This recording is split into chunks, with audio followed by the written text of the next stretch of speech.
আমার বলছেন খাদিজা বলো তুমি এমন কি কথা বলবে বলো। মা খাদিজা আমার নবীর হাতখানা ধরে ডুকরে ডুকরে কাঁদছে। বাবা গো চিন্তা করেন মুসলমান, সেদিন আমার নবীর অবস্থা কেমন হয়েছিল।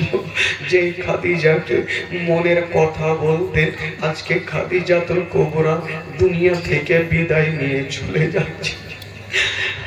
মা খাদিজা আমার নবীর হাতখানা ধরে বলছেন ইয়া রাসূলুল্লাহ আপনাকে একটা আমি কথা বলবো। বলছেন খাদিজা বলো। বলছেন নবী গো আপনার সঙ্গে অনেকদিন আমি ঘর সংসার করলাম, যদি চলাতে ফিরাতে আপনার সঙ্গে থাকাতে আমার কোনো কি বলে অন্যায় করে থাকি আমাকে বিবি বলে ক্ষমা করে দিও। এই কথা বলতে নাই আমার নবী ডুগরে ডুগরে কাঁদতে লাগলেন। বলছেন খাদিজা তুমি এই ধরনের কথা বলিও না, আমি সব সহ্য করিব, তোমার চোখের পানি দেখতে পারবো না। স্বামী স্ত্রীতে কথা চলছে আর 7 বছরের ফাতেমা কাঁদতে কাঁদতে চলে আসিল। আব্বা আব্বা গো আমার মা কেন কাঁদছে আব্বা, আমার মাকে কি হয়েছে আব্বা। এই বাচ্চাটাকে একটু নিয়ে যান বাবা, নিয়ে যান। আমার মাকে কি হয়েছে আব্বা।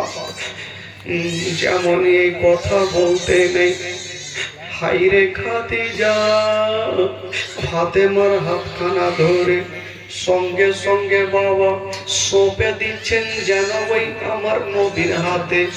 আর বলছেন ইয়া রাসূলুল্লাহ, আরে বাবা নিয়ে যান তাড়াতাড়ি। বলছেন ইয়া রাসূলুল্লাহ ইয়া হাবিবাল্লাহ নবী গো এই যে আমার 7 বছরের ফাতেমাকে আমি আপনার হাতে সঁপে দিলাম, আমার ফাতেমাকে কষ্ট দিয়েন না, ফাতেমাকে দুঃখ দিয়েন না। হাইরে নবী নন্দিনী ফাতেমা, কোন ফাতেমার কথা বলছি রে বাবা। মা গো যেই ফাতেমার মাত্র 7 বছর বয়স, ফাতেমার হাতে হবে জান্নাতি চাবি। মা ওই ফাতেমা যদি রাজি হয়ে যায় মা গো জান্নাত গ্যারান্টি হয়ে যাবে। ওই ফাতেমা বলছেন মা গো মা তুমি কাঁদছো কেন মা।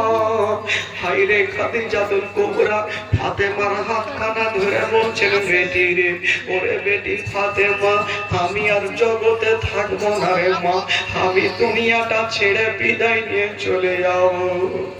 হাইরে ফাতেমা 7 বছর বয়সে মার হাতখানা ধরে যেন ডুগরে ডুগরে কাঁদছে না। মা গো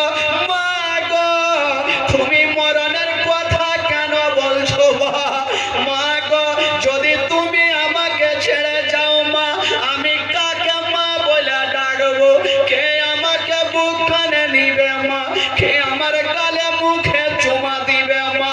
7 বছরের ফাতেমা মার হাতখানা ধরে যেন টুকরা